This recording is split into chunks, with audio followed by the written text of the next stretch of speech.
Nós estamos nos aproximando de uma data muito importante para todos nós cristãos, a Páscoa. Mas será que nós sabemos em realidade o significado dessa celebração grandiosa para todos nós? Para que possamos entender o valioso diálogo de Deus com cada um de nós. Para chegarmos à Páscoa cristã, é necessário que nós façamos uma viagem à Páscoa judaica. E então cheguemos ao verdadeiro entendimento de muitas das falas, das ações de Jesus, nosso Mestre amado. A Páscoa judaica é a celebração da libertação do povo hebreu da escravidão no Egito. A palavra Egito, que em hebraico Mitzrayim, significa lugar estreito, lugar pequeno, lugar apertado. Naquele momento, Moisés é exatamente o condutor dessa libertação, abrindo o Mar Vermelho, da maneira como todos nós encontramos a visualização no Antigo Testamento. E aí fazendo a conexão com a Páscoa cristã. No passado, Moisés foi o condutor dessa libertação, da escravidão, de um lugar estreito, de um lugar apertado, de um lugar de submissão, para um lugar mais amplo, a Terra Prometida. No Novo Testamento, Jesus é o condutor da nossa libertação, do lugar estreito, do lugar pequeno, a nível consciencial, aonde residimos. No passado, Moisés conduz o povo à chamada Terra Santa. No Novo Testamento, Jesus nos conduz a todos para a Terra Prometida, o Reino dos Céus. Essa é a primeira conexão que nós vamos encontrar dentro da nossa conversa sobre a Páscoa nesse momento. A Páscoa judaica, ela tinha alguns elementos, ela possui alguns elementos de extrema importância. E Jesus vai utilizar todos esses elementos, todos esses rituais, toda essa disciplina do povo judeu, ressignificando valores, chamando a nossa atenção para a profundidade de cada momento da ceia pascal. No Antigo Testamento, nós vamos encontrar no livro Êxodo toda a descrição da Páscoa judaica e alguns elementos importantes e fundamentais. O primeiro deles, a Páscoa é um momento de família, é um momento de fraternidade, pois que esta celebração para o judeu é exatamente não apenas a comemoração da sua libertação a nível histórico, de uma escravidão humana, material, mas também de valores morais, tudo aquilo que escraviza o ser, os vícios, as fraquezas morais. Essa libertação, a busca por essa libertação, também é comemorada pelo judeu nesse momento. Bom, dentro de todos esses valores, nós vamos encontrar uma busca por uma vida em plenitude, uma vida maior, uma vida com a consciência mais ampla. E isso só é possível através do exercício da fraternidade. Amar ao próximo como a nós mesmos e, óbvio, amar a Deus acima de tudo e de todos. Por isso, a Páscoa judaica para o judeu é exatamente um momento de família. A família precisa estar reunida em torno de toda aquela ceia preparada com todo carinho e com toda a responsabilidade para o momento chegado. Esse é o primeiro elemento, a família. Todos nós, cristãos, com princípios e valores judaico-cristãos, temos essa conexão também no momento da Páscoa. A Páscoa é um momento onde nós nos reunimos em família, na busca exatamente por essa fraternidade. Esse é o primeiro elemento. O segundo elemento, na Páscoa judaica era necessário a existência do cordeiro oferecido em sacrifício e dentro daquela ceia, toda aquela família precisaria se alimentar daquele cordeiro por inteiro. E aí é importante a gente observar que, para que uma família se alimentasse de um cordeiro inteiro, descrição e regra contida exatamente no livro de Êxodo, era necessário que a família fosse numerosa. Vocês concordam comigo? Como uma família pequena daria conta de um cordeiro? Então, dessa forma, nós entendemos e vamos perceber no livro Êxodo exatamente descrito mais ou menos da seguinte forma: se um cordeiro for muita coisa para uma família, que sejam juntadas 2, 3 famílias e que sejam chamados os vizinhos, para que todos, reunidos em torno daquela ceia, possam se alimentar daquele cordeiro em uma única noite, a noite de Páscoa. Esse é um elemento importante, porque nós vamos descobrir que o cordeiro ele não está ao acaso naquela ceia. Nós vamos fazer então uma alusão exatamente à história do povo hebreu. Nós vamos descobrir que na origem de tudo, nós vamos encontrar o patriarca Abraão. E Abraão vive um momento de prova, de experimentação junto a Deus. Quando ele tem o seu filho, Isaque, e ele começa a desenvolver um amor muito profundo, uma paixão, vamos dizer assim, por aquele filho, a ponto de achar que o seu filho seria o ser, a coisa mais importante do mundo, perdendo a conexão com esse mundo em plenitude e, acima de tudo, perdendo a conexão com o Criador. Deus, então, ao perceber isso, vai dizer para Abraão: se você me ama verdadeiramente, oferecerá o seu filho em sacrifício. Imaginemos pedir isso a um pai. Você entregar o seu filho em sacrifício. Era o pedido de Deus. Abraão, então, entra num conflito íntimo. Como entregar o meu filho tão amado em sacrifício? Mas como não atender a um pedido do pai? Esse arquétipo Abraão fará o seguinte: subirá ao monte e oferecerá o seu filho em sacrifício. Quando ele estiver em vias de realizar o sacrifício do seu filho, Deus dirá a Abraão não ser mais necessário esse sacrifício, pois que ele havia passado no teste. Ele estava em vias de oferecer o seu filho por amor a Deus.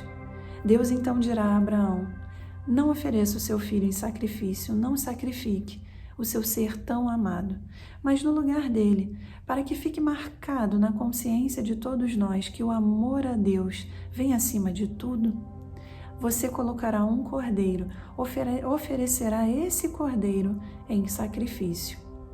Essa história encontrará conexão exatamente na Páscoa judaica, mas não apenas por isso, mas também porque nós vamos recordar a última praga ocorrida no Egito, a epidemia da morte dos primogênitos. Moisés recebe a informação de que isso acontecerá e dirá ao povo: fique em casa, exatamente semelhante ao que nós vivenciamos na pandemia, como uma medida de proteção exatamente desse vírus tão agressivo, dessa epidemia que lá no passado aconteceu na região do Egito.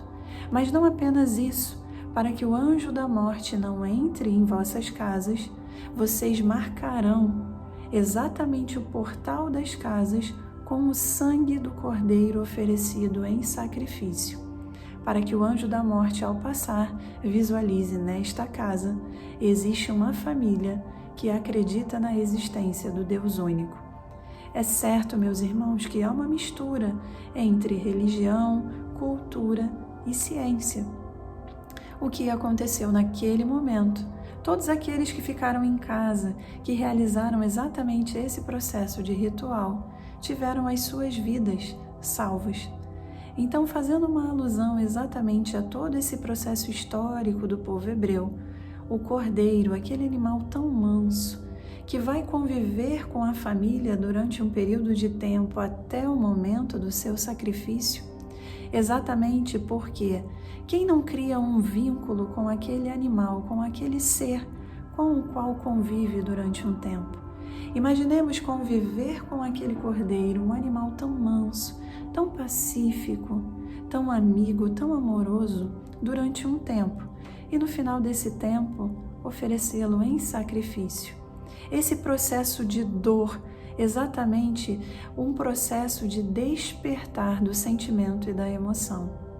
Eis o Cordeiro de Deus que tira os pecados do mundo, disse João Batista ao observar a aproximação de Jesus, seu primo. Esse cordeiro que na ceia pascal judaica era oferecido em sacrifício, João Batista, ao observar o Cristo, diz: eis este ser manso, pacífico, que conviveria conosco durante um período de tempo na matéria e que seria entregue em sacrifício por todos nós, no processo que nós temos na nossa consciência gravado e que de uma certa forma nos machuca e que relembramos em todo momento da chamada Sexta-feira da Paixão. Esse momento de dor, chamado crucificação, foi exatamente o momento em que oferecemos o Cordeiro de Deus, aquele que veio ser oferecido em sacrifício para nos libertar dos pecados.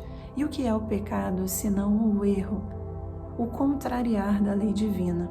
Jesus é exatamente aquele que vem trazer vida nova, para que pudéssemos sair do lugar estreito, do Egito das nossas consciências, da nossa ignorância e encontrássemos a verdadeira luz do despertar.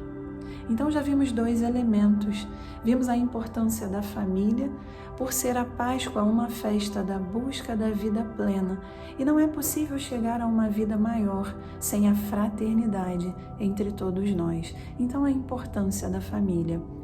Vimos um segundo elemento, como sendo o protagonista da ceia, o cordeiro oferecido em sacrifício. Mas como se não bastassem esses dois elementos já muito conhecidos de todos nós vamos encontrar a sequência, o passo a passo da ceia judaica, e que foi vivenciada por Jesus, alterando alguns procedimentos, e por isso a última ceia nos chama tanto a atenção e foi relatada com tanto cuidado pelos escritos que nós temos no Novo Testamento.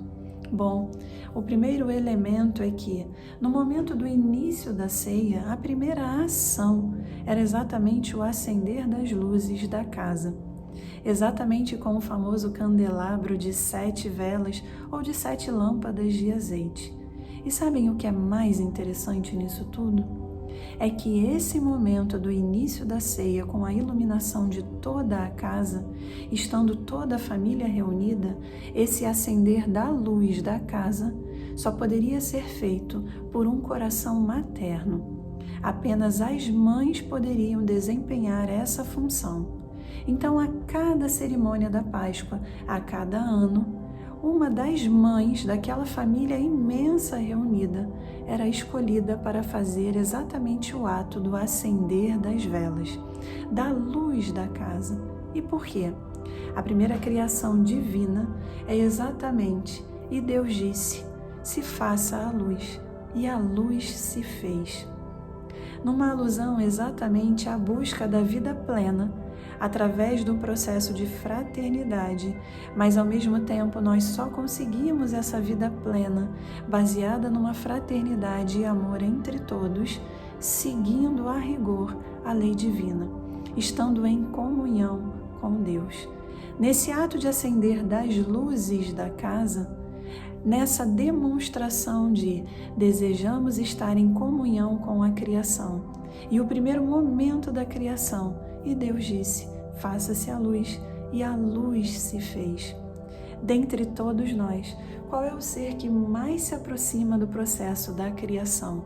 A mãe, que exatamente dá à luz a vida, traz a vida, exatamente para que ela então possa se encaminhar e chegar à plenitude.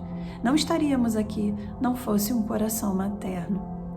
E aí, quando nós buscamos exatamente a conexão com a Páscoa judaica, entre a Páscoa cristã e a Páscoa judaica, Jesus vai nos dizer, eu sou a luz do mundo.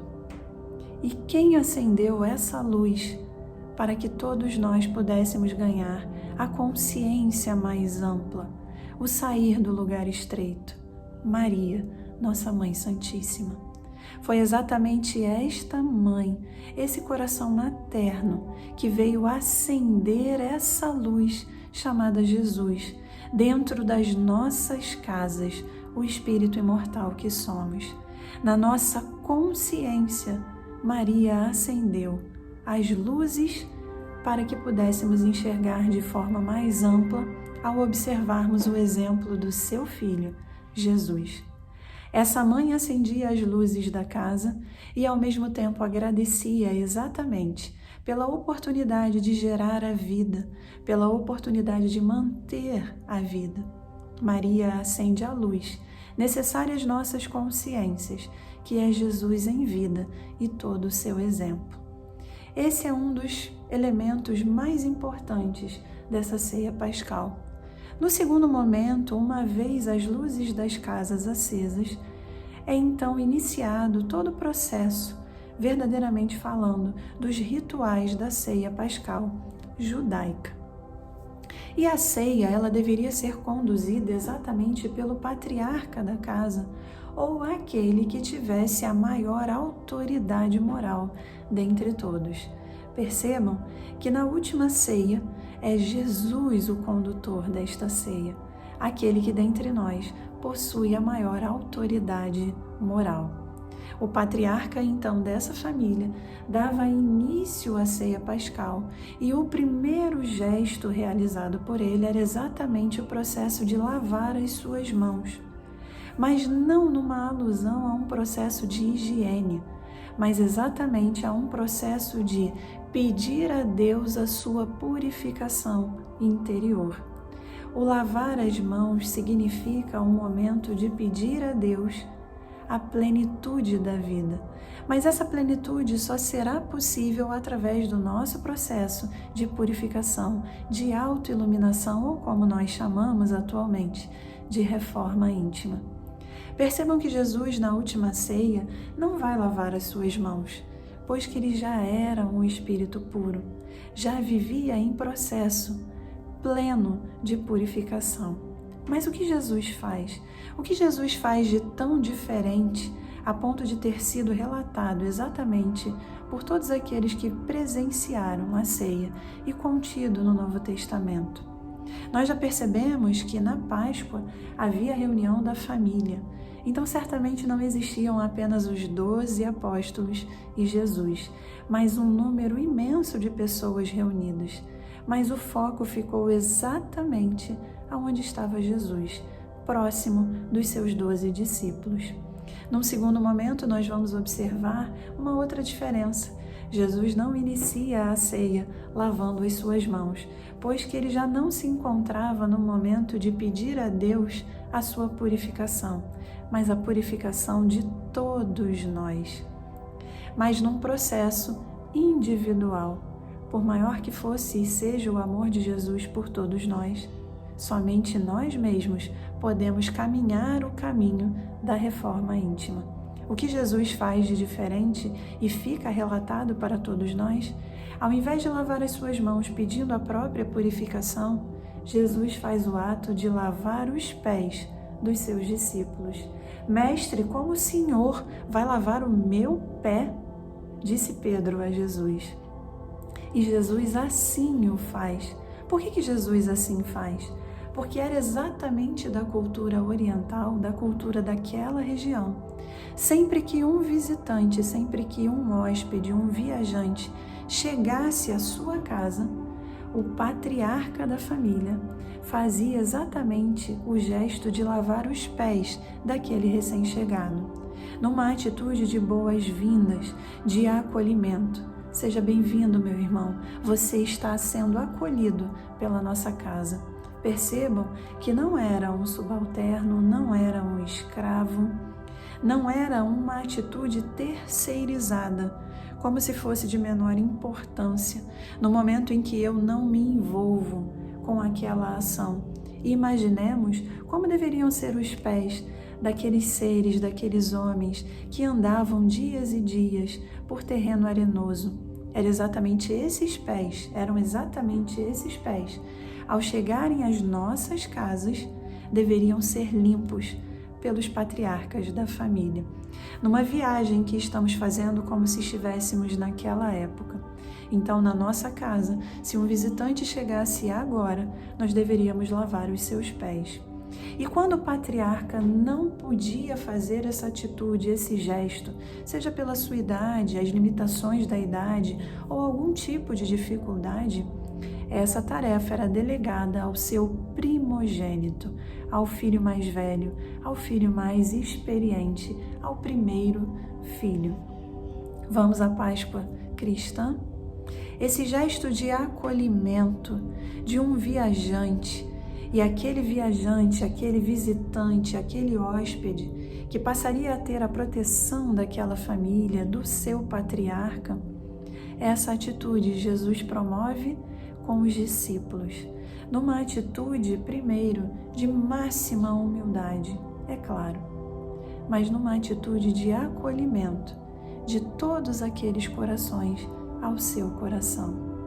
É como se Jesus dissesse: todos nós, todos vocês são acolhidos pelo meu coração.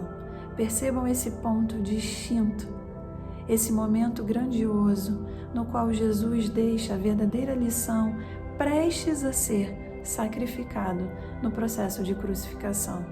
É como se ele dissesse: não importa quanto tempo foi essa viagem, não importa quanto tempo durará a viagem, importa que nesse momento eu recebo todos da humanidade no meu coração como hóspedes, amigos e queridos, e todos terão indeterminada e indefinida proteção.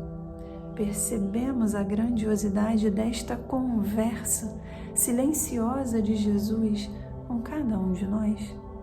Bom, após o ato de lavar os pés, ou na Páscoa judaica, o ato de lavar as mãos, chegava o momento do pão sem fermento, o pão ázimo. Aquele pão exatamente duro, de quebrar, fininho, sem fermento. Por quê? Na ceia pascal ele era um elemento importante, pois que o fermento significa tudo aquilo que é corrupção, tudo aquilo que vai contrariar a lei divina. E como chegar a uma vida mais ampla, saindo de um lugar estreito, em plenitude, se em nós existir qualquer tipo de ato de pensamento que venha a corromper, a contrariar a lei divina? Então, o pão sem fermento tinha por objetivo exatamente lembrar que uma vida plena, ela só é possível quando em nós não existe nenhum tipo de corrupção. E o fermento da época não era o fermento em pozinho ou o fermento em tablete, era exatamente aquela massa que era cultivada e era deixada de lado para que azedasse. E após todo o processo completo, ela era então misturada à massa. Um pouquinho de fermento leveda a massa inteira. Cuidado, um pouquinho de corrupção é capaz de nos levar a fracassos imensos. Essa era a importância da existência do pão sem fermento na ceia judaica. Bom, na ceia cristã, nós vamos encontrar Jesus exatamente como o pão ázimo, elevando esse pão e dizendo: esta é a minha vida, que eu compartilho, que eu quebro com vocês. Porque na ceia judaica, esse pão exatamente era levantado 3 vezes, e em uma dessas vezes era dito: eis o Messias. Quando Jesus fará o mesmo processo na última ceia, ele não dirá: eis o Messias, ele já estava entre nós. Naquele momento ele diz: esta é a minha vida, que nesse momento eu compartilho, eu quebro com vocês. Ou seja, eu entrego a minha vida por amor a vocês. E um dos elementos mais interessantes da ceia é exatamente o momento em que as crianças chegam para participar. Numa ceia onde a família inteira está reunida, todos têm uma função. Nós já vimos o patriarca, nós já vimos a função materna e agora nós chegamos na função da criança. A criança que deve existir em cada um de nós para todo sempre. pois que a criança representa exatamente a atitude filosófica que devemos ter em vida. A atitude de perguntar, de procurar saber, da humildade em espírito, de saber que não sabe tudo e procurar o conhecimento de todo o coração e de toda a nossa alma. No momento em que as crianças chegam, elas chegam exatamente para fazer uma das partes que eu diria mais difíceis por serem crianças: o mascar da erva amarga. Sim, era exatamente para a criança que aquela erva amarga era dada para que ela pudesse comer e sentir aquele gosto ruim. E logo em seguida, do mascar da erva amarga, era dada para a criança um doce característico da época. Bom, Milena, qual a função da criança nesse momento? Apenas sentir o amargor de uma erva e logo em seguida ser adocicado por um doce característico da época e entregue à criança exatamente antes da ceia propriamente dita, quando nós sabemos que o doce é exatamente aquilo que vem por último? Qual a finalidade? Exatamente para que a criança, numa atitude filosófica, fizesse essas perguntas que nós estamos fazendo aqui. Para que a criança perguntasse: papai, mamãe, por que nessa noite tudo é tão diferente? Por que nessa noite nós comemos o pão sem fermento? Por que eu preciso mascar essa erva amarga?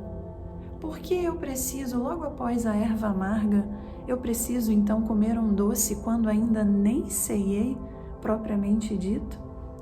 Porque tudo nessa ceia, nessa noite, é diferente. E a primeira resposta, uma vez que a criança acabava de passar pelo amargor e pela doçura, era exatamente para nos relembrar que na vida, no processo de evolução, nós vamos passar por momentos amargos, a chamada dor, mas que não devemos perder a esperança, pois que a vida não é um eterno sofrer, ela apresenta momentos doces, momentos sublimes, exatamente o estado que ficamos após comer um doce que gostamos muito. Nós vamos viver momentos de dor, o despertar, o desabrochar, exatamente de todos nós em espírito, através de cada aquisição, de cada valor moral que vamos conquistando. E quando a conquista se concretiza, o momento doce da nossa existência, o momento de êxtase pela conquista almejada. Porque tudo é diferente nessa noite? Porque a ceia é diferente? Porque existe o pão sem fermento, meu filho, para que em ti não exista jamais nenhum tipo de corrupção, algo que venha corromper você diante das leis divinas, que seja o seu sim, sim e o seu não, não. Porque tudo é diferente nessa noite? E aí então o processo de contar toda essa história que nós compartilhamos nesse momento. A história do povo judeu, a libertação da escravidão, a sobrevivência à epidemia, a libertação da verdadeira escravidão, que são as fraquezas morais, o egoísmo, o orgulho, tudo aquilo que nos leva à queda. E nós, cristãos, porque tudo na Páscoa é diferente. Primeiro porque Maria veio acender a luz do mundo, que é Jesus, essa mãe que entrou na nossa casa consciencial e acendeu essa luz, que nos trouxe exatamente essa luz sublime, a visão de Deus, o Pai amoroso, esse Cordeiro de Deus que veio tirar os pecados do mundo, que foi sacrificado para que nós pudéssemos enxergar no Cristo, no momento da crucificação, não apenas a sobrevivência da alma, mas uma vida muito plena, muito mais ampla do que qualquer visão limitada, o Mitzray humano, o lugar estreito, material, mas o lugar infinito e espiritual, as muitas perspectivas que em espírito podemos alcançar. Jesus, o primogênito que veio lavar os nossos pés, que veio nos acolher no seu coração, de maneira para todo o sempre. Como a dizer, estarei convosco até o final dos tempos, e não vos deixarei sozinhos jamais, pois que vos enviarei o Consolador prometido. Viajantes do universo, vocês são bem recebidos na minha casa, são meus hóspedes amados. Nesse momento de lavar os pés, é isso que Jesus nos diz. É isso que Jesus quer deixar marcado no nosso coração. E esse pão que eu quebro é a minha vida, que eu ofereço a todos vocês. É a minha vida que eu compartilho. Pois qual o guia e modelo que Deus tem oferecido ao homem para servir-lhe de exemplo? Jesus. Enxerguemos o nosso Mestre. E nessa reunião em família, aonde todos estarão unidos, exercitando a fraternidade, pois que a família é o mais valioso presente que Deus nos entregou. Nesse momento de família, nós vamos recordar o Cristo e vamos viver de maneira plena, não mais estreita e limitada, o maior mandamento. Amaremos a Deus de todo o nosso coração, de toda a nossa alma e ao próximo como a nós mesmos. Que essa seja a constante e a realidade da nossa existência. Que façamos da nossa vida todos os dias um dia de Páscoa, pois que Páscoa é muito mais do que o ressurgir de Jesus aos nossos olhos após a crucificação. É exatamente sabermos que Jesus jamais nos abandonará e estará sempre conosco, o exemplo maior da nossa existência, o amor maior da nossa vida, a luz que ilumina a todos nós, dissipa sombras, dissipa trevas e nos estimula a um lugar muito mais amplo, a vida em plenitude espiritual. Uma feliz Páscoa para todos os irmãos, que possamos viver sinceramente essa Páscoa e todas as outras com Jesus. Que Jesus esteja presente nos nossos corações e nas nossas vidas para todo sempre.